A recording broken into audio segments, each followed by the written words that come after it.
بسم اللہ الرحمن الرحیم ذالک الکتاب لا ریب فیہ صدق اللہ العظیم رب اشرح لی صدری ویسر لی امری واحلل عقدۃ من لسانی یفقہوا قولی ان اللہ وملائکتہ یصلون علی النبی یا ایہا الذین آمنوا صلوا علیہ وسلموا تسلیما۔ مل کے پڑھیے صلاۃ و سلام علیک یا رسول اللہ وعلی آلک و اصحابک یا سیدی یا حبیب اللہ، صلاۃ و السلام علیک یا رحمۃ للعالمین وعلی آلک و اصحابک یا سیدی یا خاتم النبیین۔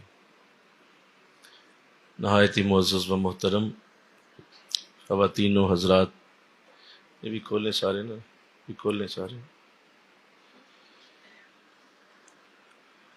میں آپ سب کو قرآن آسان کورس 2024 میں خوش آمدید کہتا ہوں، اور اس پہ اللہ کا کروڑہ شکر ادا کرتا ہوں کہ اللہ نے مجھے اور آپ کو اس مادے اور میدے کے دور میں اپنے عظیم کلام کے لیے کچھ وقت بیٹھنے کی اور مل کر اس پہ غور کرنے کی توفیق عطا فرمائی۔ یہ ہمارا 16واں سالانہ کورس ہے، اور اس پہ میں آپ سب کو پھر مبارک پیش کرتا ہوں کہ اتنی استقامت کے ساتھ اور اس قدر محنت اور مشقت کے ساتھ ہر سال یہ کورس منعقد کرنا، یہ سوائے اللہ کی رحمت کے اور کچھ نہیں۔ یہ صرف تبھی ممکن ہے کہ جب اللہ نے آپ کو قبول کیا، ورنہ جس طرح سے زمانہ اس وقت سختی کا شکار ہے اور لوگ اپنے جسم و روح کا رشتہ برقرار رکھنے کے لیے ہی جو محنت کر رہے ہیں، وہ کسی سے پوشیدہ نہیں، لیکن یہ کمال لطف و کرم ہوا کہ مسلسل 16 برس سے یہ پیچھے بھی بچھائیں، پیچھے بھی کچھ بچھوائیں، مسلسل 16 برس سے یہ عظیم کورس ہوتا آ رہا ہے، اور ان 16 سالوں میں کتنے لوگوں کے سینے بدلے ہیں، کتنے لوگوں کے شعور بلند ہوئے، کتنوں کو اللہ نے قرآن کا نور عطا فرمایا، اور کتنے گناہوں سے تائب ہوئے، نیکی کے راستے پہ چلنے کا انہیں اللہ نے شوق دے دیا۔ میں ان ساتھیوں کے چہروں کو اچھی طرح دیکھ رہا ہوں، سن رہا ہوں، اور ان ساتھیوں کے چہرے مجھے بڑی اچھی طرح یاد ہیں۔ ان بچیوں کو بھی میں یاد کرتا ہوں جو پہلے سال سے ہمارے ساتھ شامل رہیں، اور آج بھی ہمارے ساتھ قدم سے قدم ملا کے قرآن کے اس مشن کو اٹھا کے پھرتے ہیں۔ خدا کی قسم یہ محروم لوگ نہیں ہیں، یہ بڑے ہی کامیاب ہیں۔ قرآن عزتوں والا ہے، یہ عزتیں دیتا ہے، عزتیں بانٹتا ہے، اور جو بھی قرآن کے ساتھ سچے دل کے ساتھ جڑا، یہ ممکن نہیں ہے کہ قرآن اسے عزتوں سے سرفراز نہ کرے۔ تو وہ ساتھی جو پہلے دن سے ہمارے ساتھ ہیں، اور وہ مسلسل قرآن کے اس مشن کو میرا مشن نہیں بلکہ اپنا مشن بنا کے چلتے ہیں، اور وہ کہتے ہیں کہ اس لیے ہم جاتے ہیں کہ ہمیں قرآن سے پیار ہو گیا، قرآن سے محبت ہو گئی ہے۔ قرآن کے ساتھ پہلے بھی ایک رشتہ تھا، لیکن جب سے اس کورس میں شامل ہونا شروع کیا ہے، قرآن سے رشتہ گہرا ہو گیا ہے۔ اور وہ برملا اعتراف کرتے ہیں کہ ہمارے معاملات میں اللہ نے بڑی برکت دی ہے، بڑا فضل کیا ہے۔ ایک بات میں یہاں ضرور کرنا چاہوں گا اس سے پہلے کہ میں گفتگو شروع کروں اور ہمارا قرآن آسان کورس شروع ہو۔ ظاہر ہے ابھی اس کا انیگوریشن ہوگی، ہماری صاحبزادی ہماری بیٹی ربیہ فاروقی صاحبہ اسے انیگوریٹ کریں گی، تو میں چاہ رہا تھا کہ وہ پردہ بھی ذرا اٹھا دیں، ذرا بعد میں اس کو لگا لیجیے گا، اٹھا دیں اس کو ختم کر دیں۔ ابھی میں یہ بات کرنا چاہتا ہوں، بڑا ضروری کرنا چاہتا ہوں کہ آپ سب آج پہلے دن یہاں بیٹھے ہیں، اپنے دل میں کوئی نیک آرزو ضرور رکھیں، کوئی نیک خواہش، کوئی نیک ارادہ جو آپ کو یقین ہے کہ یہ پورا نہیں ہوگا۔ ارادہ بہت نیک ہے، بہت اچھا ہے، بہت بڑا ارادہ ہے، لیکن ساتھ ہی ساتھ آپ کا ذہن اور سوچ یہ کہتی ہے کہ یہ پورا نہیں ہونے والا، کیونکہ میری زندگی میں ایسے وسائل موجود نہیں ہیں کہ میں اسے پورا کر سکوں۔ ہم چونکہ بچپن سے ہی ایک ایسے ماحول میں پلتے ہیں کہ جس میں ہمیں یہی کہا جاتا ہے کہ اپنی اوقات میں رہو۔ بولیے کیا کہا جاتا ہے؟ جی، بچپن سے ہمیں یہی کہا جاتا ہے، ہمارے گھر والے، ہمارے باہر والے ہمیں یہی جملہ کہتے نظر آتے ہیں کہ تمہیں ضرورت کیا تھی اتنی بڑی بات منہ سے نکالنے کی، تمہیں کیا پڑی تھی یہ سوچنے کی، تمہیں اندازہ تھا کہ تمہارے باپ دادا نے کبھی نہیں کیا، تمہیں اندازہ ہے کہ تمہارے خاندان میں کبھی کسی نے نہیں یہ کام کیا، ٹھیک ہے اچھا کام ہے لیکن تم کیسے کر سکتے ہو؟ تو ہمیں بچپن سے ہی کچھ ایسے ہی لفظ سننے کو ملتے ہیں۔ میں آپ کو آج پہلے دن ایک بات سمجھانا چاہتا ہوں۔ آپ جہاں آ کے بیٹھ گئے ہیں اور جس کے لیے بیٹھ گئے ہیں، اگر آپ کی سوچ چھوٹی ہے تو آپ یہاں سے خالی چلے جائیں گے، آپ بالکل کچھ بھی نہیں لے پائیں گے۔ اگر آپ کی سوچ میں وسعت نہیں ہے، آپ کی سوچ کے اندر بڑا پن نہیں ہے، آپ کی سوچ کے اندر ایک بیونڈ دا لمٹس ہو کے بات کرنا نہیں ہے، اور آپ یہی انداز میں بیٹھے ہیں کوئی نہیں قرآن کے درس ہیں کئی سنے ہوئے ہیں اور بھی سن لیں گے، تو آپ یہاں سے پہلے دن ہی سن لیں، آپ خالی جائیں گے۔ 20 دن کا انتظار نہ کیجئے، آپ کو آج ہی یہاں سے چلے جانا چاہیے۔ کیا ضرورت ہے 20 دن کے لیے وقت ضائع کرنے کی؟ قرآن بڑے دماغوں والوں کی کتاب ہے، یہ بہت وسیع سینوں والوں کا کلام، یہ ایک معجزہ ہے۔ بولو کیا ہے؟ یار مانتے ہو معجزہ ہے تو پھر سوچتے کیوں نہیں ہو؟ مانتے ہو تو پھر جھوٹ مانتے ہو کیا؟ اگر واقعی سے معجزہ مانتے ہیں آپ تو پھر معجزہ ہونے دیں اپنی زندگی میں، اپنی زندگیوں کو معجزے کے قابل بنائیے، اپنی زندگیوں میں ایسا انداز پیدا کیجئے، اپنے سوچوں میں ایسا انداز لائیے، ایک دفعہ فرشتہ بھی لکھنے لگے تو اس کا قلم کانپ جائے کہ کیا لکھنے لگا ہوں، اس بندے نے کیا اللہ سے مانگ لیا۔ اور ہم چونکہ میں نے جیسے کہا کہ یہ قصور ہمارا بھی نہیں ہے، یہ ہمارے پورے ماحول کے اندر ہے۔ کچھ ہمارے ملک کے حالات ایسے ہیں، ہمارے ملک کے ایسے بدبخت حکمران ہیں کہ انہوں نے ہماری قوم کے شعور کو بلند کرنے کی کوئی کوشش نہیں کی۔ وہ حکمرانی کے اس درجے پہ پہنچ تو گئے ہیں، بعد میں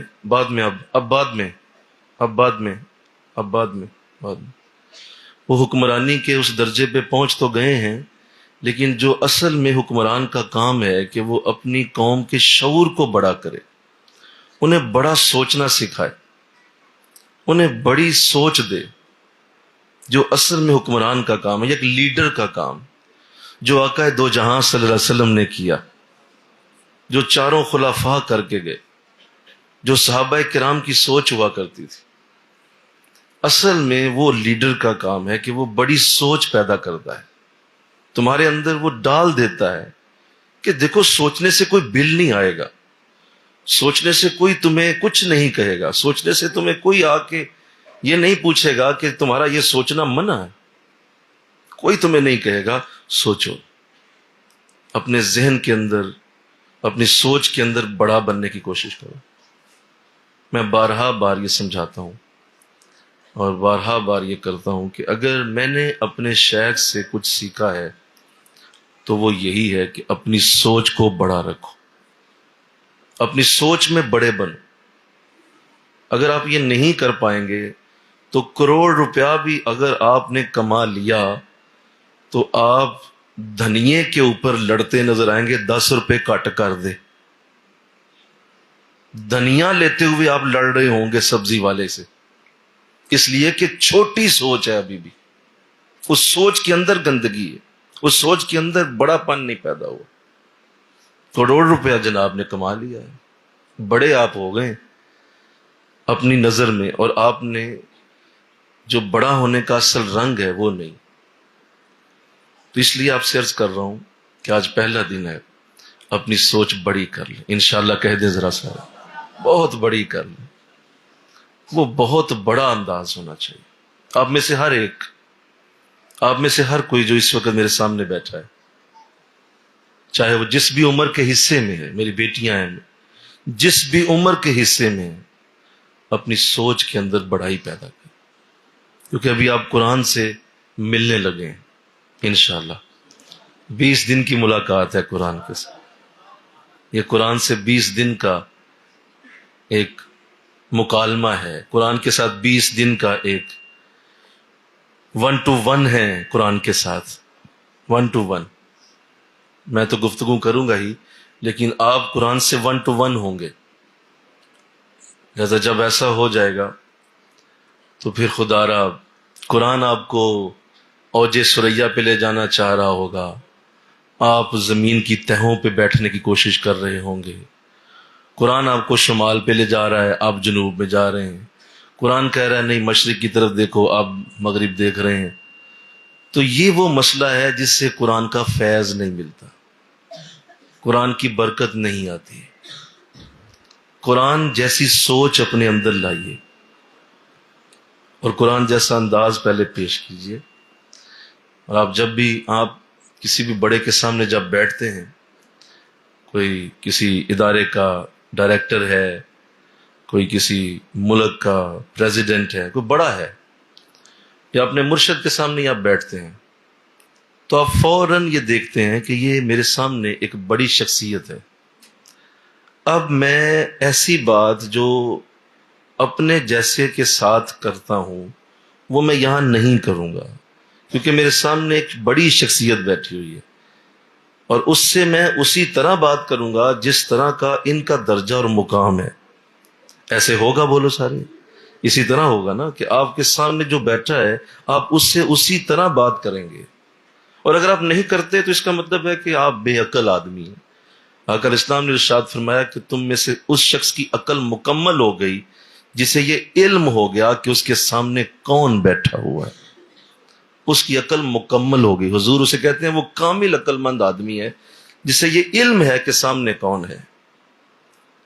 تو اگر آپ کو علم ہو گیا ہے کہ سامنے کون شخص ہے تو ضرور آپ اس کے لیول پہ آئیں گے، اور آپ اس سے یہ بات نہیں کریں گے کہ ایک مطلب بہت بڑے درجے پہ آفیسر ہے، افسر بیٹھا ہوا ہے، اور آپ اسے کہیں گے جی میرے محلے کا گٹر خراب. آپ اس سے کہیں گے جی میرے محلے کی گیس نہیں آتی. وہ کہے گا بھائی یہ میرا کام نہیں ہے، یہ وہاں پہ جو لوگ ہیں ان سے بات کرو، میرے ساتھ بات کریں جو میرے لیول پہ ہے. اس طرح کی گفتگو کیجئے میرے ساتھ. یا آپ اس سے یہ ڈسکس نہیں کریں گے کہ آج کل آپ کے بچے کے اسکول میں جو ہے وہ وہاں کچھ ایسا انداز ہو رہا ہے کہ اسکول کے اندر جو ہے وہ بچہ صحیح پڑھ نہیں رہا اور بچہ اس طرح سے نہیں رزلٹ لے رہا. اور بھائی یہ اس سے کیوں بات کرتے ہیں؟ یہ تو آپ کی گھریلو بات ہے. بولیے ایسا ہی ہے. یہ تو آپ کے گھر کی بات ہے، آپ اس سے وہ بات کریں جس لیول پہ وہ بیٹھا ہوا ہے۔ ہم جب قرآن کے سامنے آتے ہیں تو ہم یہی غلطی کر جاتے ہیں، ہم قرآن کے سامنے آتے ہی یہی غلطی کر جاتے ہیں۔ قرآن بہت بڑے درجے پہ لے جانا چاہتا ہے، بہت اونچی پرواز تمہاری بنانا چاہتا ہے۔ قرآن تمہارے لیے اتنے بڑے لیول پہ بندوبست کرنا چاہ رہا ہے، اور آپ قرآن سے کیا لے رہے ہوتے ہیں؟ دکان چل جائے۔ قرآن سے کیا لے رہے ہوتے ہیں؟ اولاد ہو جائے۔ قرآن سے کیا لے رہے ہوتے ہیں؟ یہ ہمارا مردہ جو ہے یہ فلاں جگہ اس کا علاج، اگر ابھی فوت نہیں ہوئے، بیمار ہیں تو شفا ہو جائے۔ یعنی اس طرح کی چیزیں قرآن سے لے رہے ہیں۔ ہاں یہ سب کچھ قرآن سے لیا جا سکتا ہے، لیکن قرآن تمہارے یہ کام کرنے نہیں آیا، یہ سب سے پہلے تمہاری سوچ بدلنے آیا ہے انشاءاللہ، اور وہ بدل گئی تو اس کے بعد ساری برکتیں تمہارے نام۔ تو اس لیے میں نے پہلے عرض کر دیا، امید ہے میری ان باتوں سے آپ اس پہ غور کریں گے انشاءاللہ، اور آپ غور کریں گے، اور ابھی جتنی باتیں ہوں گی اس میں پہلے قرآن کے ساتھ یہی انداز ہوگا کہ ٹھیک ہے جو قرآن کہہ رہا ہے اس پہ 100% ایمان اور 100% اسی طرح کی سوچ جیسے قرآن پیش کر رہا ہے، جیسے قرآن چاہ رہا ہے۔ تو اللہ توفیق عطا فرمائے۔ اس سے پہلے کہ میں عرض کروں، مزید گفتگو کروں، اس کی انیگوریشن جو ہر سال ہماری صاحبزادی فرماتی ہیں، یہ بھی ایک استخارے سے تھا، اور عرض کروں گا کہ ایسا کیوں ہے کہ انہی کے ہاتھوں سے ہم کیوں انیگوریٹ کرواتے ہیں۔ تو ابھی وہ منظر پیش ہوگا، مجھے ذرا رستہ دے دیجیے ادھر سے، اور بلال صاحب ذرا وہ اللہ اللہ ذرا پڑھتے جائیں ساتھ ساتھ، صاحبزادیاں جو ہیں وہ کھڑی ہو جائیں اور ادھر پہنچ جائیں، باقی خواتین ادھر ہی کھڑی رہیں گی، مرد میرے ساتھ چلے جائیں۔ اللہ اللہ اللہ اللہ اللہ اللہ اللہ اللہ اللہ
نوٹس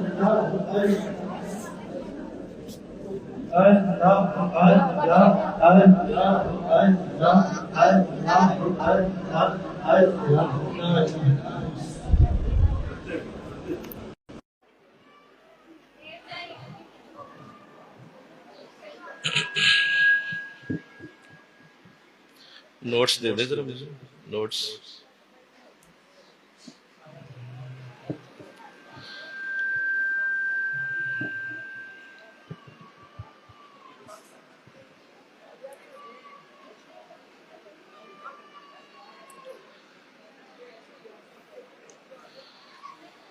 اور بچھائیں پیچھے صفحے نا، پیچھے صفحے اور بچھائیں، پیچھے صفحے اور بچھائیں۔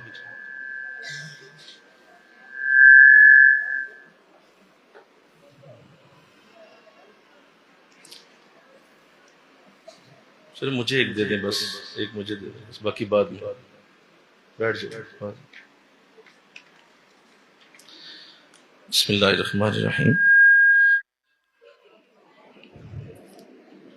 قال اللہ تعالی فی الکلام المجید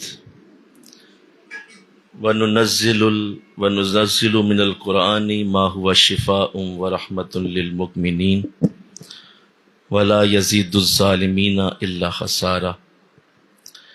صدق اللہ العظیم۔ معزز حاضرین و سامعین، آقا دو جہاں کو اللہ نے بے شمار معجزات سے سرفراز فرمایا، اور آپ کا جسم اقدس سر سے پاؤں تک معجزہ ہے، لیکن اللہ نے اپنے نبی کو سب سے بڑا جو معجزہ دیا وہ قرآن ہے، اور آپ کا اصل معجزہ قرآن ہے۔ باقی آپ کے معجزات جو ہیں وہ کچھ وقت کے لیے ظاہر ہوئے اور پھر وہ اٹھا لیے گئے، لیکن قرآن آج بھی موجود ہے اور قیامت تک رہے گا۔ حضور علیہ السلام کو اللہ نے ایسی کتاب ہدایت عطا فرمائی ہے کہ حضرت علی رضی اللہ تعالیٰ عنہ، آپ نے حضور علیہ السلام سے پوچھا کہ حضور جب قیامت کے قریب بہت زیادہ فتنے رونما ہوں گے، بہت زیادہ الفتیں اور مصیبتیں اتر آئیں گی، تو حضور بتائیے اس وقت کس طرح ہم اس سے بچ سکیں؟ فرمایا اے علی، صرف قرآن کے ذریعے، صرف قرآن کے ذریعے ان فتنوں سے بچنا ممکن ہے۔ جو اس کے ساتھ لپٹ گیا وہ بچ گیا، اور جو قرآن سے دور ہو گیا وہ چاہے کچھ بھی ہے، وہ فتنوں میں، وہ کسی نہ کسی نفس کی چال میں پھنسا ہوا ہے، وہ کسی نہ کسی فتنے کے اندر مبتلا ہو رہا ہے، ہوگا، جو قرآن سے دور ہے۔ تو لہٰذا یہی وہ کتاب ہدایت ہے جو مجھے اور آپ کو اللہ نے دی ہے۔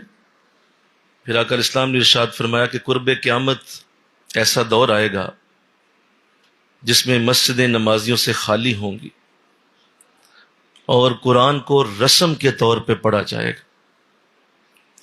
تو کیا یہ وہ دور نہیں ہے؟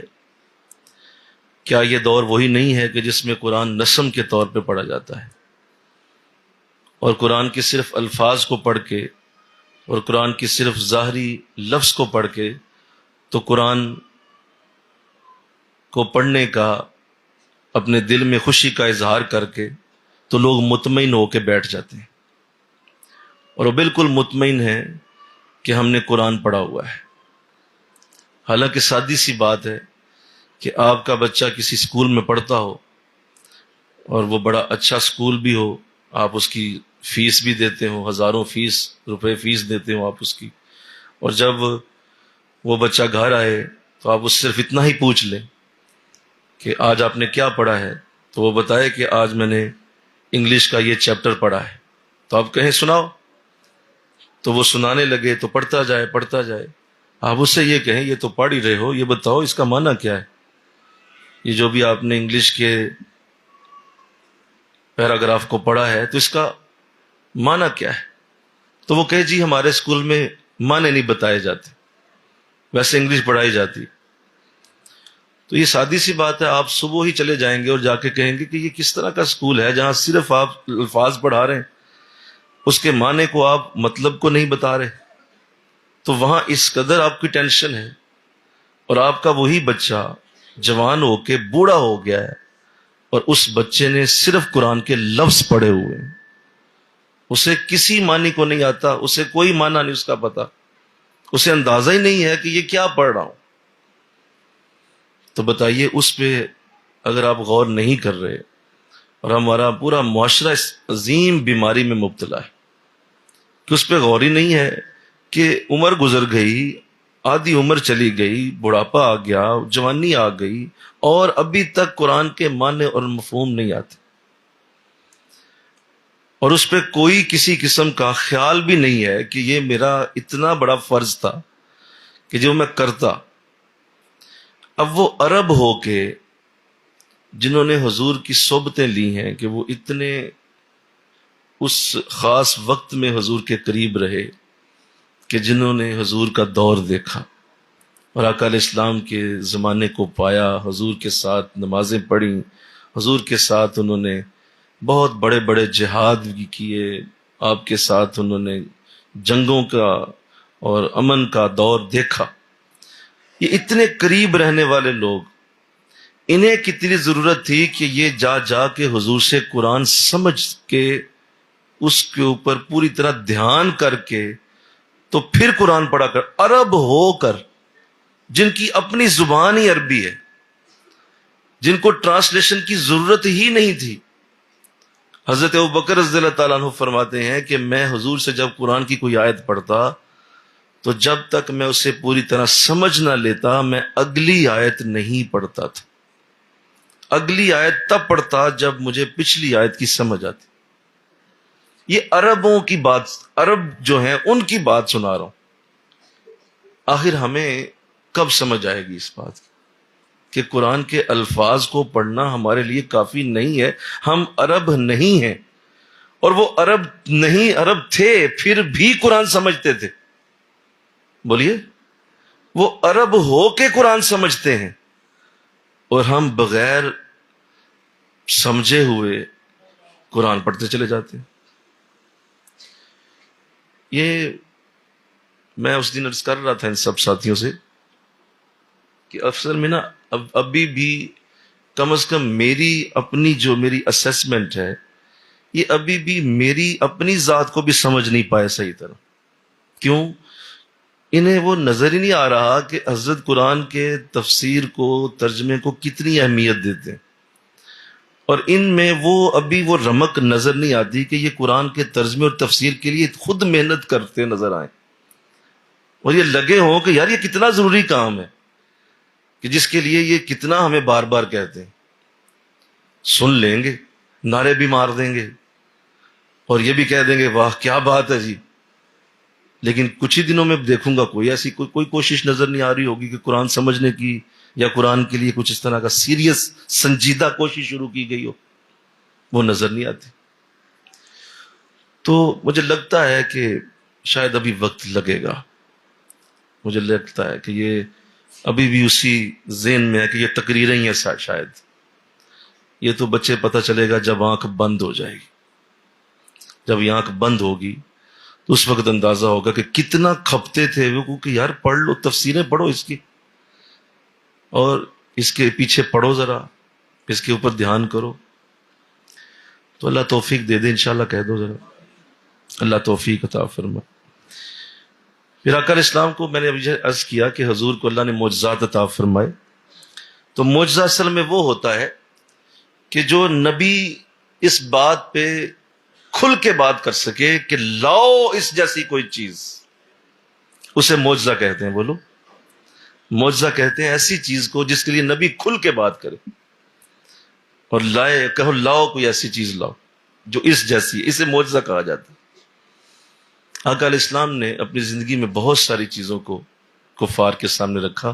آپ نے چاند کو 2 ٹکڑے کیا، لیکن یہ نہیں کہا تم بھی کر کے دکھاؤ، یہ نہیں کہا۔ آپ نے کنکروں کو کلمہ پڑھایا، لیکن یہ نہیں فرمایا کہ تم بھی پڑھا کے دکھاؤ۔ آپ نے سورج کو عصر کے مقام پہ واپس لایا، بولیے، لیکن یہ نہیں کہا کہ تم میں سے کچھ لائے سورج کو مقام، یہ نہیں کہا۔ اسی طرح اور بھی آپ نے بڑے معجزے دکھائے، کسی معجزے پہ حضور کا یہ انداز ہی نہیں تھا کہ وہ یہ کہتے کہ لاؤ اس جیسا کوئی ہے تو۔ لیکن جب قرآن اترا اور قرآن کے الفاظ اترے تو آپ نے کھلا چیلنج کیا، آپ نے فرمایا لاؤ اس جیسی کوئی کتاب تم بھی لاؤ، اور اس جیسے لفظ لے کے آؤ جو میں تمہارے سامنے پڑھتا ہوں۔ یہ وہ انداز تھا جو حضور نے پہلے کبھی پیش نہیں کیا تھا۔ تو لہذا قرآن کا مقابل لانا ممکن نہیں ہے، قرآن کے سامنے کوئی چیز پیش کرنا، قرآن جیسی لانا، یہ ہے نہیں۔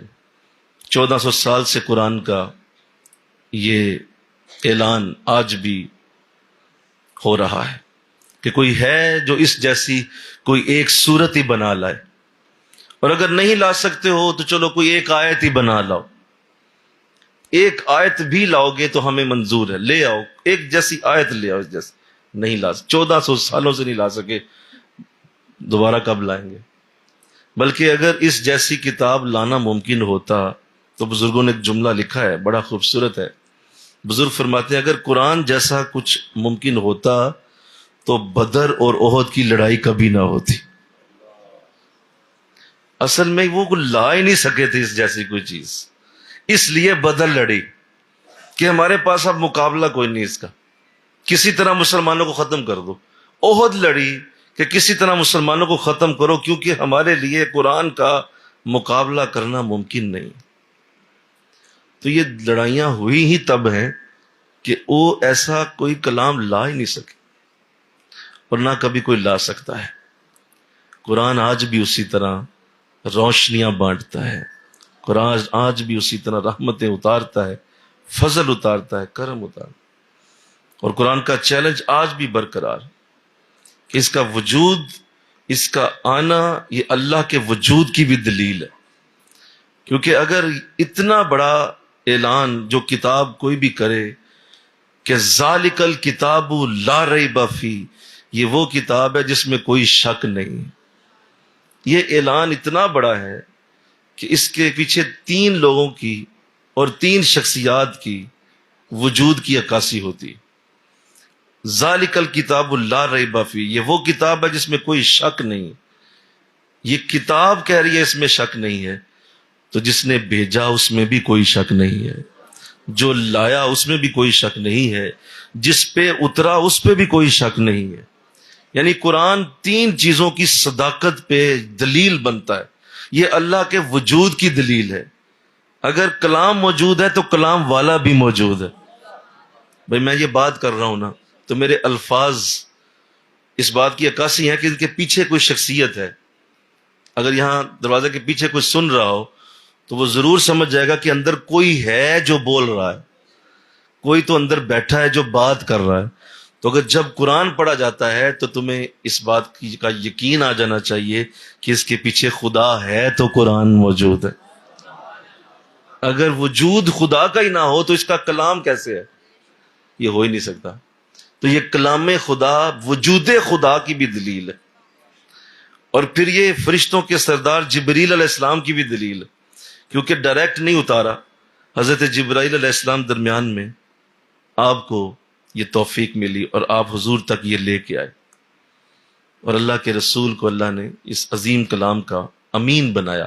جب حضور نے اسے اپنے سینے پہ لیا تو آقا دو جہاں کا وجود بھی قرآن کے وجود سے جڑ گیا، اور قرآن نے حضور کے وجود کو بھی ثابت کر دیا۔ مجھے یہاں کہنے دیجئے کہ اصل میں مطلوب تو یہی 2 ذاتیں ہیں، ایک طرف اللہ ہے اور ایک طرف رسول خدا ہے۔ یہ 2 ذاتیں ہیں، اور ان دونوں ذاتوں کا وجود قرآن کے وجود کے ساتھ اصل میں وجود بنتا ہے۔ اگر قرآن ہی نہ موجود ہو، آپ میری بات سمجھ نہیں پائے، تو نہ خدا کے وجود کا کچھ سمجھ آئے، نہ حضور کی بارگاہ تک رسائی ہو۔ یہ قرآن ہے جو حضور کے وجود تک اور اللہ کے وجود تک پہنچاتا۔ مل کے کہیے سبحان اللہ۔ یہ قرآن کی عظمت، یہ عظیم کلام۔ اللہ. پھر اللہ نے اس کو بڑی فصاحت اور بلاغت سے نوازا. قرآن بڑا فصیح ہے.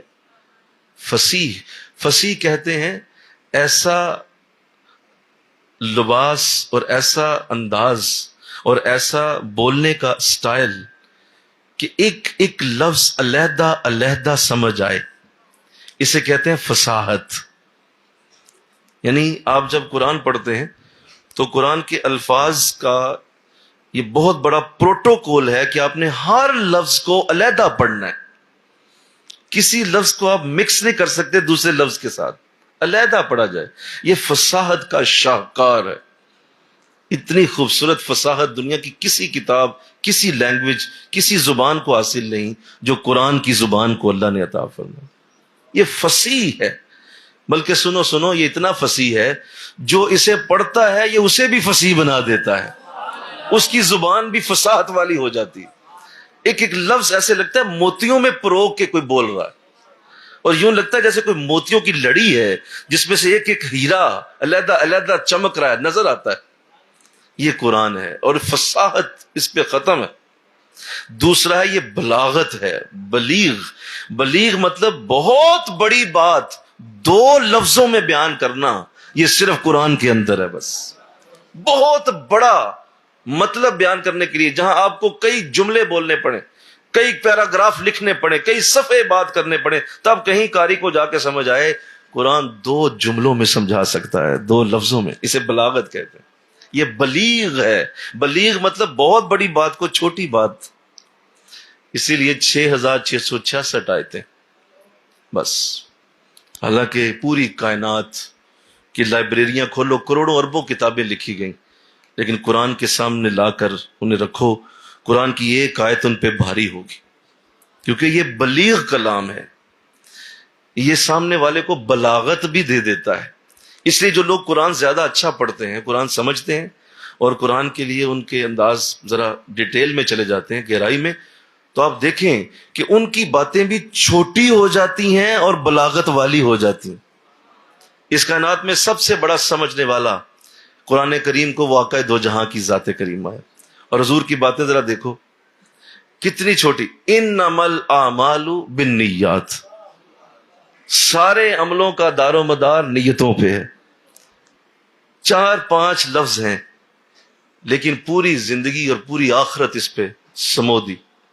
اتنی خوبصورت الفاظ, اتنے خوبصورت پیرائے میں بیان کرنا, یہ سیدنا رسول کریم کی بارگاہ میں سے کیوں ہوا؟ کیونکہ آپ قرآن کے سب سے زیادہ جاننے والے, لہذا آپ کا کلام بھی بلاغت والا.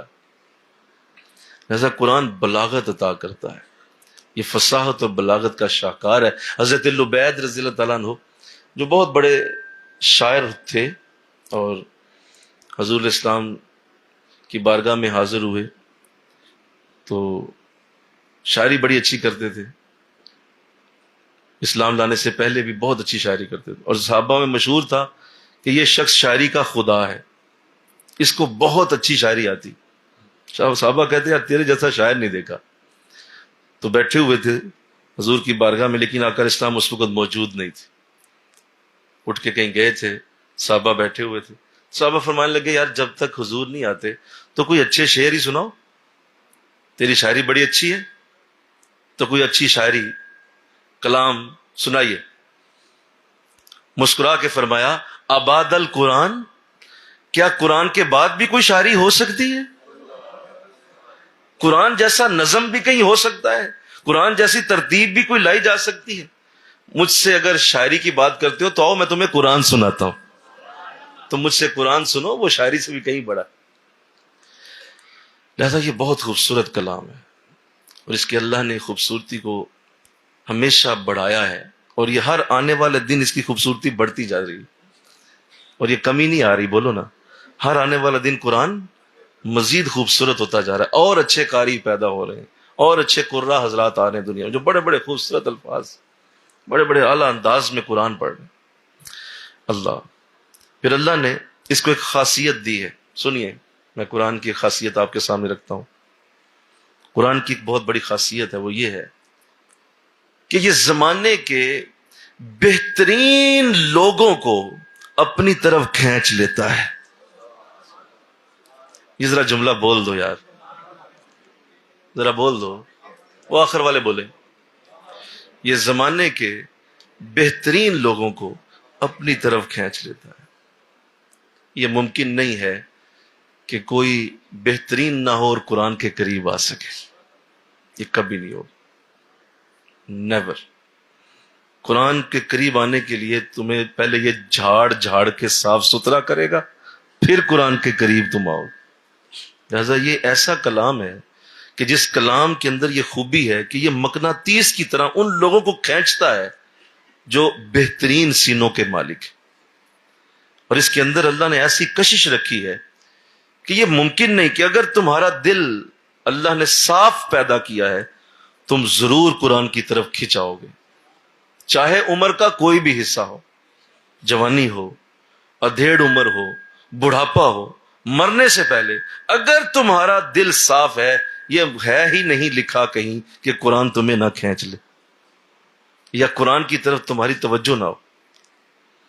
حضرت عمر رضی اللہ تعالیٰ عنہ چونکہ صاف سینہ ہے، مل کے کہو نا سبحان اللہ، چونکہ ذہن صاف ہے، سوچ بڑا بلند ہے، بڑا اعلیٰ سینہ ہے، تو قرآن کی 2 آیتیں کھینچ لائیں آپ کو، صرف 2 آیتیں سنی، سورہ طٰہٰ کی پہلی 2 آیتیں، طٰہٰ ما انزلنا علیک القرآن لتشقی، بس اتنا سنا، اتنا سنا بس۔ تیسری آیت سننے سے پہلے حضرت عمر جا کے کلمہ پڑھ کے مسلمان ہو چکے تھے۔ یہ کھینچتا ہے، اس کے اندر کشش ہے۔ اور اگر تمہیں قرآن کی طرف کشش محسوس ہوتی ہے تمہیں مبارک ہو، تمہیں مبارک ہو، پھر کہہ رہا ہوں تمہیں مبارک ہو، تمہیں اللہ نے صاف دل عطا فرمایا ہے۔ یہ ہو نہیں سکتا کہ قرآن کی طرف تمہارا ذہن جائے اور ساتھ تمہارے دل میں کوئی کجی ہو، کمی ہو، نہیں، ایسا ہوتا نہیں۔ تو یہ صاف دل والوں کا مقناطیس ہے۔ اور زمانے میں دیکھ لیں جتنے بڑے لوگ ہوئے، بڑے بڑے لوگ، آپ ان سب کو ذرا گنگال لیں، دیکھیں، کھول لیں۔ میں بار بار کہہ رہا ہوں میرے جوانوں میری بات سنو، یہ قرآن زمانے کے جتنے بڑے بڑے لوگوں کو آپ پڑھیں گے، ان کی سیرت پڑھیں گے، تو آپ ان سب میں ایک چیز کامن دیکھیں گے کہ یہ سارے ہی قرآن سے والہانہ محبت کرنے والے لوگ، صرف سطحی نہیں، واجبی سی نہیں، یہ صرف پڑھ کے رکھ دینے والی محبت نہیں تھی۔ یہ تھوڑا سا دیکھا اور اپنی مرضی کا کلام پڑھا، جیسے میں کل بھی عرض کر رہا تھا کہ ہم نے قرآن سے بھی نا بہت بڑا کھیل شروع کیا ہوا ہے کہ ہم آسان چیزیں پڑھتے ہیں، قرآن سے آسان چیزیں پڑھ کے سائڈ پہ رکھ دی، نہیں، یہ ان لوگوں کا طریقہ نہیں ہے۔ بڑے لوگوں کا کام یہ ہے کہ وہ قرآن کے ساتھ والہانہ محبت کرتے ہیں، والہانہ پیار۔ حضرت جنید بغدادی رحمۃ اللہ علیہ کتنا پیار تھا قرآن سے۔ آپ نے اپنے مرید کو بلایا، فرمایا بیٹا یہ صندوق ہے، اسے لے جاؤ اور اس کو جا کے دریا میں تسلی سے کہیں دیکھنا جگہ ہو وہاں جا کے دریا میں ڈال دیں، اور دیکھو اس کو کھول کے نہ دیکھنا۔ کتنی والہانہ محبت ہوتی تھی لوگوں کو قرآن سے۔ تو اس نے کہا جی ٹھیک ہے۔ اور بہترین بھی اور اعلیٰ مرید بھی وہی ہوتا ہے جو اپنے شیخ کا راز رکھے۔ تو اس نے نہیں کھولا، اور جب وہ پہنچا دریا پہ تو جا کے اس نے پانی کے اندر ڈالا، جو ہی ڈالا تو پانی نے اس صندوق کو راستہ دے دیا، صندوق کو راستہ ملا، اور کیا دیکھتا ہے کہ پانی پیچھے ہٹ گیا اور اس صندوق سیدھا جا کے تہہ میں بیٹھ گیا۔ اب جب یہ منظر دیکھا تو اس نے کہا کہ یہ تو ایسا منظر ہے کہ یہ تو ممکن نہیں ہے کہ میں پوچھوں نا۔ واپس گیا، جا کے کہا کہ حضرت مجھے معاف کیجیے، شاید میں نہ پوچھتا آپ سے، لیکن چونکہ منظر ایسا دیکھ لیا ہے، آپ نے ایسا کیا رکھا تھا اس میں کہ اس کو تو پانی نے بھی راستہ دے دیا اور وہ صندوق راستہ لیتا ہوا زمین تک چلا گیا۔ حضور ایسا کیا تھا؟ تو آپ نے فرمایا تو نے یہ منظر دیکھا؟ کہا جی حضور میں نے یہ دیکھا۔ کہا اللہ اکبر، اللہ اکبر، 3 بار آپ نے اللہ کا نعرہ لگایا، اور پھر فرمایا کہ 12 سال محنت کوشش کر کے تصوف کے موضوع پہ کتاب لکھی، اتنی محنت کی، دن رات ایک کر دیے کہ لوگوں کی زندگیاں بدل جائیں گی، لوگوں کے اندر بہت انقلاب آئے گا، میرا یہ کلام لوگوں کو بڑا فائدہ دے گا۔ 12 برس میں میں نے وہ کتاب لکھی. پھر 12 سال میں سوچتا رہا اور اس کی نوک پلک سنوارتا رہا، اس کی غلطیاں، اس کی اندر جو مجھے لگا کہ یہ لفظ ٹھیک نہیں ہے، اس لفظ کو علیحدہ کر کے دوبارہ لکھا، پھر اور لکھا، پھر اور لکھا. اس طرح مجھے 12 سال پھر لگے. اور پھر 12 سال میں اس کے لیے استخارہ کرتا رہا کہ کب اس کو میں دنیا کے سامنے رکھوں گا. 36 سال کے بعد جب آج میں نے اسے کھولا اور کھول کے میں نے سوچا کہ اب میں اسے لوگوں تک پہنچاؤں، اس کی ساری میں نے غلطیاں دور کر دیں اور 12 سال کا استخارہ ہو چکا ہے، تو اب تو دینا چاہیے لوگوں کو. تو ساتھ ہی مجھے اللہ کی طرف سے آواز آئی کہ اے جنید، میرے قرآن کے ہوتے ہوئے اس کی ضرورت نہیں ہے.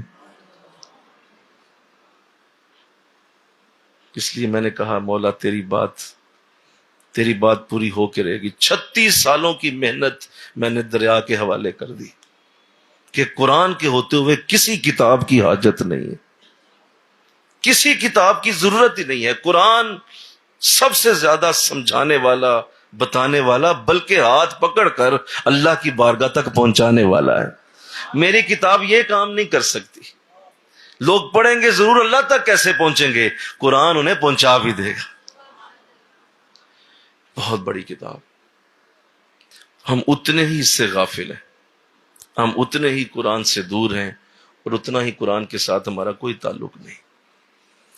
مجھے تو غنیمت لگتی ہے چند لوگ آپ بیٹھے ہیں اور یہ میرے لیے بڑی خوشی کا موقع ہے. میں اندر سے اس وقت کتنا خوش ہوں یہ مجھے پوچھیں. کل بھی میں ساتھیوں سے عرض کر رہا تھا کہ شاید لگتا ہے یار پتہ نہیں ہم ہی بے وقوف ہیں، ہم ہی پاگل ہیں، بلا تھک جاتے ہیں. لوگوں کو شاید بہت آتا ہے اور لوگوں کو پتا ہے پہلے سے ہی قرآن میں کیا لکھا ہوا ہے، لہٰذا لوگ کوئی نہیں، اس سے سمجھ نہیں آتی، لگتا ہے ہم بے وقوف ہیں. شاید نہیں، ایسا نہیں ہے. یقیناً یہ والہانہ محبت ہے. اللہ آپ سب کو عطا فرمائے. اور بڑی محبت تھی لوگوں قرآن کے ساتھ، بڑا پیار. حضرت امام اعظم ابو حنیفہ رحمۃ اللہ علیہ، قرآن سے بڑی محبت، بہت پیار. اکثر کہا کرتے کہ لوگوں قرآن کو ایسے نہ کرنا کہ کسی دن میری بات کوئی پڑھو تو کہو نہیں امام اعظم نے لکھی ہے. کہا چھوڑو، پہلے قرآن پڑھ لینا اور پھر نبی کی حدیث پڑھنا، اس کے بعد میری بات پڑھ لینا. ترتیب قائم رکھو، پہلے قرآن پڑھو پھر حدیث پڑھو اور اس کے بعد میری بات پہ آؤ. اور اگر قرآن اور حدیث موجود ہے تو میری بات پڑھنے کی ضرورت ہی کوئی نہیں ہے. اس طرح لوگوں کو گائیڈ کیا کرتے تھے کہ قرآن اور حدیث موجود ہے.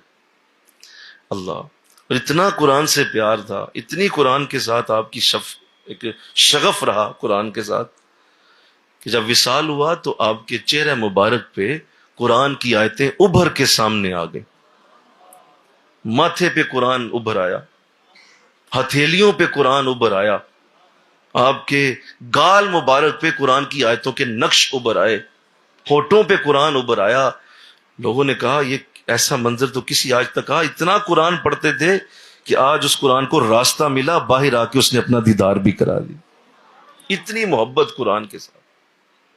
یہ ہمارے آباء و اجداد وہ زمانے میں معزز تھے مسلمان ہو کر، اور تم خار ہوئے تارک قرآن ہو کر. تو اللہ توفیق دے. درس قرآن کو عام کرو یارو، انشاءاللہ کہو نا. درس قرآن عام کرو، قرآن کے درسوں کو عام کرو، قرآن کی زبان عام کرو، قرآن کی باتوں کو عام کرو، جہاں تک ہو سکے قرآن کو عام کرو. ہمارے ساتھی واہ کینٹ میں مجھے پوچھنے لگے حضرت آپ وہاں کروا رہے ہیں تو ہم یہاں آن لائن اس کا انتظام کریں گے، پروجیکٹر لگائیں گے، لوگوں کو بلائیں گے اور قرآن کے لیے لوگوں کو بٹھائیں گے، تو مجھے کیا اجازت ہے اس بات کی؟ میں نے کہا خدا کے بندے اجازت؟ او بھائی قرآن کے لیے اس وقت جو بھی دل کرتا ہے کرو، کسی طرح قرآن عام کرو. بس کوئی کام کرو، کوئی انداز اختیار کرو، بس قرآن عام کر دو. بہت بڑا احسان کرو گے لوگوں پر. کسی طرح کچھ بھی کرو، سوچو کہ قرآن عام ہونا چاہیے. میں نے کہا اجازت کیا؟ 1000 دفعہ اجازت ہے، بلاؤ لوگوں کو، بٹھاؤ، قرآن کے لیے کچھ بھی کرو یار، اس دور میں بڑی ضرورت ہے. تو اللہ ہمیں توفیق دے، قرآن عام کیجیے. اور آپ آج پہلے دن آئے ہیں تو میں چاہتا ہوں کہ قرآن کی ایسی محبت دل میں اتر جائے. انشاءاللہ کہو نا ذرا کہ یہ سن رہا ہے نا، یہ بھی خوش ہو رہا ہے، اس سے پتہ ہے کہ یہ صحیح باتیں ہو رہی، اور یہ گواہ ہوگا ہمارا انشاءاللہ عشر کے دن. یہ بہت بڑا گواہ ہے، یہ گواہ ہے. اور آقا اسلام نے حد کر دی، فرمایا 2 گواہ ایسے ہیں جو تیرے اگر ساتھ کھڑے ہو گئے نا دو گواہ ایسے ہیں جو تیرے ساتھ کھڑے ہو گئے، تجھے کسی شے کی ضرورت نہیں۔ شفاعت حضور کی بہت بڑی ہے، اس میں کوئی شک نہیں۔ آپ کی نمازیں، نیکیاں، روزے، نمازیں بہت اچھی چیزیں ہیں، بہت اچھی باتیں ہیں، اس میں کوئی شک نہیں، لیکن فرمایا دو گواہ ایسے ہیں، یہ تیری جتنی بھی چیزیں ہیں اگر وہ تیرے خلاف ہو گئے تو جو جی چاہے تو کر کے آ جا، اور پورا نامہ اعمال بھر کے اور پوری زندگی کے اعمال کر کے آ جا، اگر دو گواہ تیرے خلاف ہو گئے۔ صحابہ حضور کون سے گواہ، کون سی دو گواہ ہیں بتا دیجئے؟ فرمایا ایک قرآن اور ایک رمضان، یہ دو گواہیاں ہیں۔ کیا ہیں بولو، سارے بولو، یہ گواہیاں ہیں، یہ اصل میں شہادتیں ہیں، یہ ہمارے وٹنس ہیں اللہ کے سامنے۔ جو کل جب حساب ہونا ہے تو حساب کا مطلب وہاں کٹہرا ہے نا، وہ ایک جج ہے، وہاں پہ ایک عدالت لگنی ہے، نامہ اعمال تلے گا، باقاعدہ وہاں ترازو ہوں گے، وہ ایک عدالت ہے نا۔ تو اس عدالت میں ایک وکیل ہوتا ہے اور ایک گواہ ہوتا ہے۔ فرمایا تمہارے گواہ یہ دو ہونے چاہیے، ایک قرآن اور ایک رمضان۔ اگر یہ تمہارے خلاف کھڑے ہو گئے تو تمہیں دوزخ سے کوئی نہیں بچا پائے گا، ان کی گواہی تمہارے ساتھ ہونی چاہیے۔ اب آپ دیکھیں یہ کتنی نازک بات، ان کی گواہی تمہارے ساتھ ہونی چاہیے کہ میں گواہی دیتا ہوں اس بندے کی، مولا یہ واقعی میرے ساتھ پیار کرتا تھا۔ اور فرمایا کہ یہ دو گواہ اگر تمہارے ساتھ کھڑے ہو گئے، تمہارے نامہ اعمال میں کچھ بھی نہ ہوا نا، تو بھی اللہ ان دونوں کی گواہی پہ تمہیں جنت عطا فرمائے۔ تمہارا نامہ اعمال جیسا بھی ہوگا، وہ بات کی بات ہے، یہ دو گواہ کھڑے ہو کے کہہ دیں گے مولا ہم اس کے ساتھ ہیں، رمضان کہہ دے اور قرآن کہہ دے۔ تو یہ گواہ بھی ہیں، انشاءاللہ کہو ہماری گواہی پڑ رہی ہے، ہم شہادت پیدا کر رہے ہیں۔ اللہ پھر ارشاد فرمایا کہ قرآن کریم کو اللہ نے ایسی برکت دی ہے کہ آقا اسلام حجرے سے باہر آئے تو مسجد نبوی کے کونے میں صحابہ بیٹھے ہوئے تھے۔ آقا اسلام نے خوش ہو کے سوال کیا کہ تم سب یہاں کیوں بیٹھے ہو؟ کہا حضور ہم آپس میں ایک دوسرے سے گفتگو کر رہے ہیں اور آپ کے آنے کا اللہ کی بارگاہ سے شکر ادا کر رہے ہیں کہ اللہ نے آپ جیسا رسول ہمیں دیا، آپ کی گفتگو ہے۔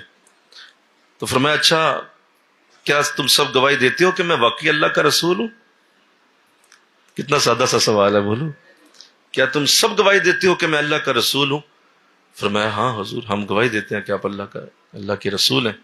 فرمایا پھر خوش ہو جاؤ، پھر خوش ہو جاؤ، اللہ نے مجھے قرآن عطا کیا ہے۔ اگر تم میرے رسول ہونے پہ گواہی دیتے ہو تو اس بات پہ خوش ہو جاؤ کہ اللہ نے مجھے قرآن عطا کیا ہے جس کا ایک سرا تمہارے ہاتھ میں اور دوسرا سرا اللہ کے ہاتھوں میں۔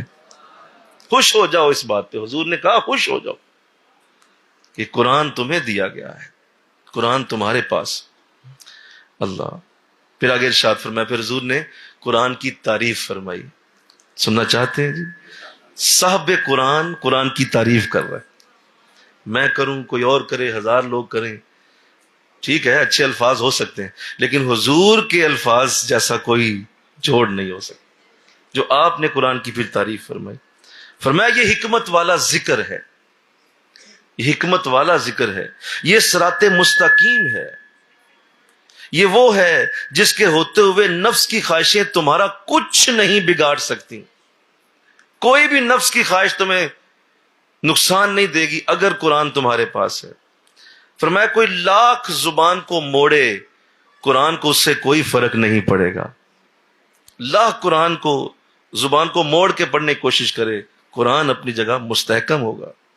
فرمایا قرآن کو پڑھنے والے کبھی اس سے سیر نہیں ہوں گے، اس پہ کوئی باطل حملہ آور نہیں ہوگا، اور سنو سنو جو یہ سامنے ہے وہی پیچھے ہے، اس کا جو سامنا ہے وہی اس کا پیچھا ہے، یہ ایک جیسا ہے، یہ نہیں کہ سامنے کچھ اور بات کرتا ہے پیچھے کچھ اور ہے، ایسا نہیں ہے۔ قرآن پڑھنے والے سے کبھی سیر نہیں ہوں گے، جب بھی قرآن پڑھیں گے یہ ہر بار نیا ہو جائے گا، کئی بار پڑھنے سے بھی کبھی باسی پن طاری نہیں ہوگا، اس کے عجائب کبھی ختم نہیں ہوں گے، یہ حضور فرما رہے ہیں، مجھے کہو نا سبحان اللہ، لمبی حدیث ہے، اس کے عجائب کبھی ختم نہیں ہوں گے۔ یہ ہیروں کی کان کی طرح ہے، جتنے ہیرے نکالو گے اور ہیرے اللہ اس میں عطا کرتا جائے گا. یہ ہیروں کی کان ہے، اس میں سے ہیرے نکالتے جاؤ. فرمایا اللہ اکبر. فرمایا کہ یہ وہ کلام ہے جسے مجھ سے جب جنوں نے سنا تو سب نے کہا ہم نے عجیب کلام سنا ہے، ایسا کلام جنوں نے بھی کبھی نہیں سنا. اللہ. تو یہ طویل حدیث میں حضور نے قرآن کی تعریف فرمائی. اللہ نے ہم سب کو جو برکت دی، جو رحمت فرمائی ہم پہ، جس پہ اللہ کی بارگاہ میں ہم شکرانہ پیش کرتے ہیں. حضرت علی رضی اللہ تعالیٰ عنہ نے حضور الاسلام سے ایک اور بات پوچھی تھی، اور میں اس پہ بھی آپ کی توجہ چاہوں گا. آپ نے ارشاد فرمایا حضور مجھے کتاب اللہ کے بارے میں کچھ بتائیں. سوال کیا کہ مجھے کتاب اللہ کے بارے میں کچھ بتائیں، اللہ کی کتاب کے بارے میں. تو آقا الاسلام نے جواب دیے. فرمایا سنو علی، یہ وہ کتاب ہے جس میں تم پہلے کی خبریں بھی پاؤ گے اور بعد کی خبریں بھی پاؤ گے. یہ ماضی اور مستقبل دونوں کی خبریں دیتی ہے. اس میں قوم عاد بھی ہے، قوم سمود بھی ہے، اس میں نمرود بھی ہے، اس میں فرعون بھی ہے، اور اس میں آج کے زمانے کی بات اور قبر اور حشر کی بات بھی موجود ہے. یہ مستقبل اور ماضی دونوں کو ملا دیتی. اور پھر فرمایا اللہ اکبر، سنو تمہارے اندر اگر کوئی اختلاف ہو تو اس کا فیصلہ قرآن پہلے ہی کر چکا ہے. کوئی اختلاف ہو جائے قرآن کا فیصلہ پہلے ہی موجود ہے. فرمایا یہ فیصلہ کن کلام ہے، یہ کوئی کہانیاں نہیں ہیں، یہ یاوا گوئی نہیں ہے، یہ فیصلہ کن کلام ہو چکی ہے، بات مکمل بات کر چکا ہے. اس کے اندر کہانی نہیں ہے کہ کب رزلٹ آئے گا، نہیں، پہلے ہی بات مکمل ہے. یہ فیصلہ کن کلام ہے. فرمایا اگر کوئی جبار، کوئی سرکش انسان قرآن کی باتوں کو کہے میں نہیں مانتا، تو اللہ اسے پیس کے رکھ دے گا. قرآن کی آیات کا انکار کر کے کوئی جائے کہاں، کہا اللہ پیس دے گا اسے. اس لیے کہ قرآن اللہ کی حجت ہے، یہ اللہ کے وجود کی دلیل ہے. اللہ فرمایا اگر کوئی ہدایت کسی اور چیز سے حاصل کرنا چاہے گا قرآن کے علاوہ تو اللہ خود اسے گمراہ کر دے گا. قرآن کے علاوہ کسی اور جگہ سے ہدایت لینا چاہتا ہے اور چاہتا ہے کہ فلاں جگہ سے مجھے ہدایت آ جائے گی، کہا کبھی نہیں ہوگا. قرآن اسے اللہ کی بارگاہ سے اس رستے سے علیحدہ کر دے گا جہاں ہدایت موجود. فرمایا اللہ اسے ہدایت سے دور کر دے. اور فرمایا اللہ اکبر، یہی تو ہے اللہ کی مضبوط رسی. میرے کہو نا سبحان اللہ. یہی تو ہے اللہ کی مضبوط رسی. اور اس کے بعد حضور نے قرآن کی ایک آیت پڑھی، اور مجھے اس قرآن کی آیت کا جب سے یہ حدیث پڑھی ہے ایک عجیب مزہ آتا ہے. اس کے بعد جب آپ نے فرمایا یہی تو ہے قرآن اللہ کی مضبوط رسی، اس کے بعد قرآن کی آیت آپ نے پڑھی جس کا ترجمہ ہے لوگوں قرآن کے بعد آخر جاتے کہاں ہو، قرآن کے بعد کہاں جاتے ہو، یہ قرآن آ چکا ہے، کہاں جا رہے ہو، کدھر تمہارا منہ ہے، قرآن تمہارے پاس، کس چیز کی طرف تمہارا منہ ہے. اللہ. اور پھر آگے جو آپ نے جب اس حدیث کو مکمل فرمایا ہے تو اس میں جو گفتگو کی ہے اس میں ارشاد فرمایا 4 جملے ہیں بڑے خوبصورت ہیں. فرمایا جس نے کوئی بات اس قرآن سے کی ہے اس نے سچ کہا. جس نے کوئی بات قرآن سے کی ہے اس نے سچ بول دیا. جس نے اس پر عمل کیا اللہ نے اس کا اجر محفوظ کر لیا، اس کا اجر محفوظ ہو گیا، وہ پرماننٹ محفوظ ہو گیا، اب پریشانی والی بات نہیں، اجر محفوظ ہے. جس نے اس کی بنیاد پہ فیصلہ کیا اس نے عدل کیا، اور جو اس قرآن پر لوگوں کو لائے گا، بلائے گا، لوگوں کو بٹھائے گا، لوگوں کو قرآن کی طرف راغب کرے گا، اس کی اپنی ہدایت ہو گئی. ہاں، اس کی اپنی ہدایت ہو گئی.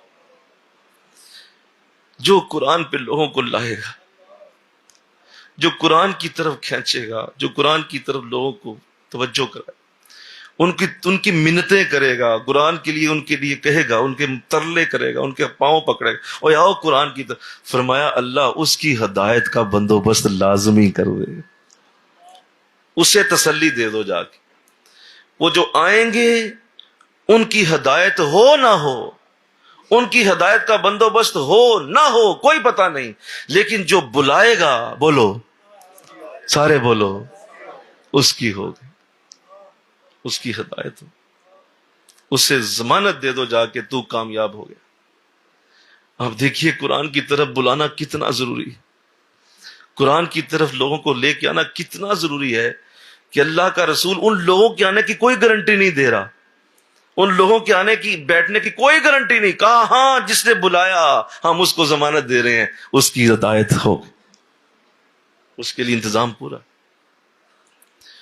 تو اللہ یہ توفیق دے دے۔ آخری بات، اور آج جو آپ نے قرآن کی عظمت سنی ہے، اگلی آیات میں جب آپ روز یہاں پڑھیں گے تو اس بات کو یاد رکھیے گا جو ابھی میں کرنے لگا ہوں۔ آقا اسلام نے ارشاد فرمایا، حضور کی حدیث ارشاد فرمایا، بڑی مشہور حدیث، اور قرآن کے لیے جب بھی آپ قرآن کی محبت کو لوگوں کے دلوں میں ڈالنا چاہیں تو یہ حدیث لوگوں کو سنا دیا کریں، بڑی مشہور حدیث ہے، بڑا سادہ مضمون ہے۔ خیرکم من تعلم القرآن وعلمہ، تم میں سب سے بہترین وہ ہے جو قرآن سیکھتا ہے اور قرآن سکھاتا ہے، سب سے بہترین وہ ہے، تم میں سب سے اعلیٰ وہ ہے۔ اب اس حدیث کے نیچے مفسرین نے اور محدثین نے کچھ لفظ، کچھ خوبصورت قطعات لکھے ہیں، میں وہ آپ سے شیئر کرنا چاہتا ہوں کہ یہ حدیث بارہا بار ہمارے ساتھیوں تو 16 سالوں سے اس کو حفظ کر لیا ہے اور سن کے اس کو آگے بیان کرتے پھرتے ہیں۔ اور ذرا اس حدیث کے اندر ذرا اس کی گہرائی میں جائیں۔ محدثین بڑے خوبصورت کلمات لکھتے ہیں کہ آقا اسلام نے یہ کیوں فرمایا کہ جو قرآن کو سیکھتا اور سکھاتا ہے وہ بہترین انسان ہے۔ کون ہے بولو؟ وہ بہترین انسان ہے، یہ ہو ہی نہیں سکتا سیکھتا ہے یا سکھاتا ہے تو وہ بہترین ہوگا۔ تو وہ بہترین کیا ہوگا؟ اللہ اس کی صحت بہترین کرے گا، اس کے گھر کو بہترین کرے گا، اس کے معاملات بہترین ہو جائیں گے، اس کی قبر بہترین ہوگی، اس کی آخرت بہترین، بولو نا یہی بہترین ہوگا نا، اس کے معاملات اچھے ہوں گے، رزق بڑا اچھا ہوگا، حلال ہوگا۔ یعنی جو بہترین کا لفظ ہے، جس بھی شے میں بہترین ہونا ہے وہ اللہ قرآن کے ساتھ اسے عطا کرے گا۔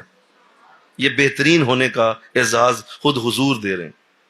تو ان مفسرین محدثین لکھتے ہیں کہ وہ کون سی چیزیں ہیں، کیسے وہ بہترین ہو جائے گا۔ تو بڑا اچھا جملہ مجھے بڑا پسند آیا، خاص طور پہ پیر کرم شاہ رحمۃ اللہ علیہ اور حضرت علامہ ابن کثیر نے بھی اسے لکھا اور کچھ اور محدثین نے بھی اسے لکھا ہے۔ بڑا پیارا جملہ ہے۔ وہ فرماتے ہیں کہ دیکھیے اگر آپ بہترین بنیں گے تو اس کا پہلا رنگ یہ ہوگا کہ قرآن سیکھنے کے لیے جس کے پاس جائیں گے وہ کوئی نیک انسان ہی ہو سکتا ہے جس کے پاس بیٹھیں گے آپ، کیونکہ کوئی چور چکا قرآن سمجھا نہیں سکتا، کوئی بدماش، بولو نا سارے بولو نا بھائی، کوئی گنڈا، کوئی حرام خور، قرآن سمجھانا یا قرآن سکھانا یہ کسی نیک کے ہی پلے پڑے گا۔ تو اب جب وہ جاؤ گے تو اس کا مطلب پہلے نمبر پہ جا کے اس کی زیارت کرو گے، اس کے قریب بیٹھو گے، جب پاس بیٹھو گے تو قرآن کی آیت پوری ہو جائے گی، ان رحمت اللہ قریب من المحسنین، اللہ کی رحمت نیک لوگوں کے قریب ہوتی ہے۔ اب جب وہ نیکی والوں کے پاس بیٹھے گا تو رحمت تو پائے گا۔ ایک دن گیا، بولو قرآن سیکھنے گیا تو قرآن کوئی ایک دن میں تھوڑی سمجھ آتا ہے، دوسرے دن گیا، پھر تیسرے دن گیا، پھر ہفتہ گیا، پھر مہینہ گیا، پھر سال گیا، 2 سال ہو گئے، 3 سال ہو گئے، جاتے جاتے ایک وقت آئے گا کہ ان کے جسم اور روح کی برکتیں اس کے اندر ضرور آ جائیں گی۔ اور اللہ والے ہوتے ہی بہترین لوگ ہیں، یہ بڑے بہترین لوگ ہوتے ہیں، یہ تمہیں قرآن کے نور سے بہترین کر دیں گے۔ وہ ساری برکتیں تمہارے اندر اتریں گی جو قرآن کے سیکھنے اور سکھانے والے ماحول کے اندر ہوتی ہیں۔ لہٰذا یہ پروسیس ہے، یہ ایک وقت لگے گا، ایک ٹائم لگے گا، اس کے بعد جا کے چیزیں ظاہر ہونا شروع ہو جائیں گی کہ جناب یہ تو 4 سال پہلے کیا تھے، آج محترم کہاں بیٹھے ہیں، کیوں 4 سالوں سے قرآن کی کلاسیں لے رہے ہیں، 4 سالوں سے قرآن پڑھ رہے ہیں، 4 سالوں سے قرآن کے ساتھ وقت گزرتا ہے۔ تو ایک تو پہلا یہ ہوگا کہ جائے گا مجلس میں بیٹھے گا۔ دوسرا یہ ہوگا کہ جب قرآن کے قریب جائے گا تو باوضو ہو کے جائے گا، بولیے، بے وضو تو جا نہیں سکتا۔ اور وضو ایسی چیز ہے جو ولایت کی ابتدا ہے، یہ ولی ہونے کا پہلا سٹیپ ہے۔ آپ جب وضو کر لیتے ہیں تو آپ کی ولایت شروع ہو جاتی ہے۔ تو باوضو رہنا اور ہر وقت بیٹھے رہنا وضو کی حالت میں اللہ اس پہ رحمت اتارتا رہتا ہے جو باوضو رہتا ہے. اب وہ وضو میں رہنے کی ایسی عادت پڑے گی کہ ایک وقت آئے گا کہ ہو سکتا ہے کہ ایک دن میں 5 نمازیں باوضو پڑھ لے, بغیر کیے ہوئے فجر کے وضو سے عشاء کی نماز پڑھے, تو اللہ توفیق دے گا. تو یہ دوسرا ہے, باوضو رہنے کی عادت بن جائے گی. تیسرا یہ ہے کہ جب بار بار قرآن سمجھنے کے لیے جائے گا, سنو, تو قرآن ایک ایسی کتاب ہے جو عقل اور شعور کو بلند کرتی ہے. یہ عقل مندوں کی کتاب ہے, اس کے اندر لفظ ہی ایسے ہیں کہ کوئی جاہل اسے پڑھ نہیں سکتا. تو لہذا جب جب پڑھے گا اس کی عقل شائن ہوتی جائے گی, عقل میں برکت پڑتی جائے گی, اور برے اور اچھے میں امتیاز کرنا صاحب قرآن سے بڑھ کے کوئی نہیں کر سکتا.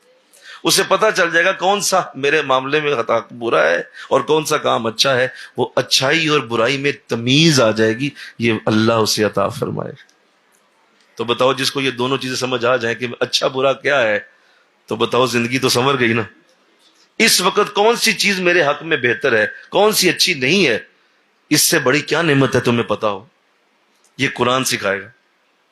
اور آخری بات فرمایا کہ جب بھی کوئی قرآن کی سمجھنے کے لیے جاتا ہے اور قرآن کے سمجھنے کے لیے بیٹھتا ہے, تو اللہ تعالیٰ اس پہ ایک خاص کرم یہ اتارتا ہے کہ میرے بندے, پتہ نہیں تیری زندگی میں پورا قرآن سمجھنے کا ہے یا نہیں, پتہ نہیں تو والناس تک جائے گا نہیں, لیکن دیکھ تو آیا ہے سمجھنے کے لیے, تیری اس نیت کو دیکھ کے ہم تمہیں مفسر قرآن کی صف میں شامل کر دیں.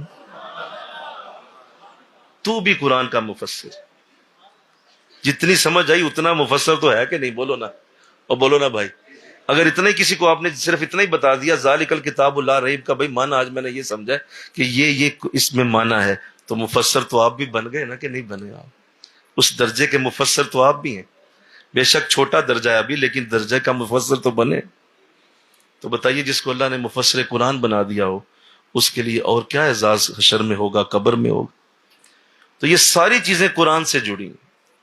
تو آؤ قرآن کی طرف انشاءاللہ, آؤ رج رج کے پڑھو, سمجھو, غور کرو, محنت کرو, ریوائز کرو. آج کتنی باتیں میں نے کی ہیں, ان کو گھر جا کے کہیں بتائیں, ان کو کہیں ریوائز کریں, اس کو جا کے کھول کے بتائیں, کوئی سٹیٹس پہ لکھ کے بھیج دیں, میسج پہ لکھیں, فیس بک کی کسی پوسٹ کو بنا کے شیئر کر دیں. یارو اس کو آگے پھیلا دو. کتنے واقعات سنائے, کتنی چیزیں بتائیں, قرآن کی باتیں آگے بتاؤ. تو آئیے آج سے یہ شروع ہوگا. یہ نوٹس ابھی آج ساتھ آپ لے کے جائیں گے, اور آج الحمدللہ ہمارا پہلا یہ لیکچر ہوتا ہے جو عظمت قرآن کا ہوتا ہے, وہ ہو چکا ہے. کل انشاءاللہ شان رسول صلی اللہ علیہ وسلم شروع ہوگی, جو ہمارا بڑا ہی لاڈلا موضوع ہے, اور ہر سال ہم بڑی خوشی سے وہ حضور کی شانوں کی آیتیں قرآن سے نکالتے ہیں, اور آقا اسلام کی شان بیان کرنا ہمارے لیے بڑی خوشی کی بات. بلکہ اصل کام ہی یہ ہے, قرآن سے اصل کام ہی یہ ہے کہ حضور کی شان بیان کی. تو آقا اسلام کی شانوں کی آیتیں شروع ہوں گی, جمعہ تک یہ جاری رہیں گی. جمعہ کے دن آپ کو چھٹی ہوگی, مردوں کو, خواتین جو ہیں وہ جمعہ میں آیا کریں گی, ان کا درس ہوگا. تو یہ نوٹس آپ کو مل جائیں گے, فائلیں بھی ساتھی آپ کو دے دیں گے. خدارا ان کو ساتھ لے کے آئیے گا, اور ساتھ ساتھ رجسٹر بھی ہوگا, آپ کے پاس بال پوائنٹ بھی ہوگی, اس کو لکھیے گا تاکہ اچھے انداز میں آپ اس کورس میں شامل رہیں. اس کا ایگزام بھی ہوگا, اور ہم کوشش کریں گے کہ آپ کا ایگزام بڑا مشکل لیں تاکہ پتہ چلے کہ کسی نے صحیح پڑھا ہے کہ نہیں, اور اچھی طرح سے اس کو. پھر اس کا سرٹیفکیٹ بھی ہوگا, اور میں اکثر اس سرٹیفکیٹ کو جب بھی دیتا ہوں نا, تو میں اسے جنت کا ٹکٹ بولتا ہوں. یہ پتہ نہیں کیوں مجھے بس اس سرٹیفکیٹ کو دیتے ہی یاد آتا ہے, اس سے پہلے نہیں یاد آتا. جب سرٹیفکیٹ دے رہا ہوتا ہوں تو کہتا ہوں بھئی یہ جنت کا ٹکٹ لے رہے ہو, انشاءاللہ اس کی وجہ سے اللہ جنت دے دے گا, کہ اتنا قرآن تو سمجھا تھا. تو 4 صورتیں ہماری اس دفعہ شامل ہیں, اللہ اس پہ بھی ہمیں سعادت دے دے. سورہ معارج ہے, سورہ دہر ہے, اسی طرح جو ہے وہ ہم نے سورہ مرسلات رکھی ہے. بڑی خوبصورت صورتیں ہیں یہ, اور استخارہ کر کے رکھی گئی ہیں. ایسی صورتیں جن کی طرف عام طور پہ لوگوں کا ذہن ہی نہیں جاتا, سوچ نہیں جاتی کہ یہ بھی صورتیں ہیں قرآن میں. تو انہیں ہم انشاءاللہ اس دفعہ پیش کرنے کی سعادت حاصل کریں گے. اللہ مجھے آپ کو توفیق عطا فرمائے, آمین. اللہم صلی علی سیدنا و مولانا محمد وعلی آل سیدنا و مولانا محمد صلی اللہ العالمین. مولا آج پہلا دن تھا, تیری بارگاہ میں عرض ہے ہم سب کو آج ہی اپنے ان بندوں میں شامل فرما جو قرآن کے لیے اور قرآن کی محبت کے لیے جنہیں وقف کیا گیا ہے, ہمیں قرآن والوں میں شامل فرما دے. تیرے نبی نے فرمایا کچھ لوگ ایسے ہیں جو اللہ والے ہیں. تو صحابہ نے پوچھا حضور کون اللہ والے ہیں؟ فرمایا جو قرآن والے ہیں. مولا ہمیں اس حدیث کے اندر شامل فرما، ہمیں قرآن والا بنا. بڑی محبت سے یہ ساتھی چل کے آئے، بڑی دور دور سے چل کے آئے ہیں. اللہ سب کا آنا قبول ہو. آن لائن ہمیں جو سن رہے ہیں اللہ ان سب کا آنا قبول ہو، ان سب کا بیٹھنا قبول ہو. یہ شوق، یہ ذوق اسی طرح ہر روز سلامت رہے. ہمیں صحت دے، ہمیں عزت دے، ہمیں مال دے، ہمیں مولا آسانیاں دے، تاکہ ہم یہ پورا کورس بڑے احسن انداز میں مکمل کر سکیں. ان سب کا بھلا ہو، یہ سب اپنی اپنی معاملات کے اندر برکتیں پائیں. لا حول ولا قوت الا باللہ العلی العظیم. صلی اللہ تعالی رسول خیر خلقہ محمد. اللہ آپ سب کو سلامت رکھے. السلام علیکم ورحمۃ اللہ وبرکاتہ.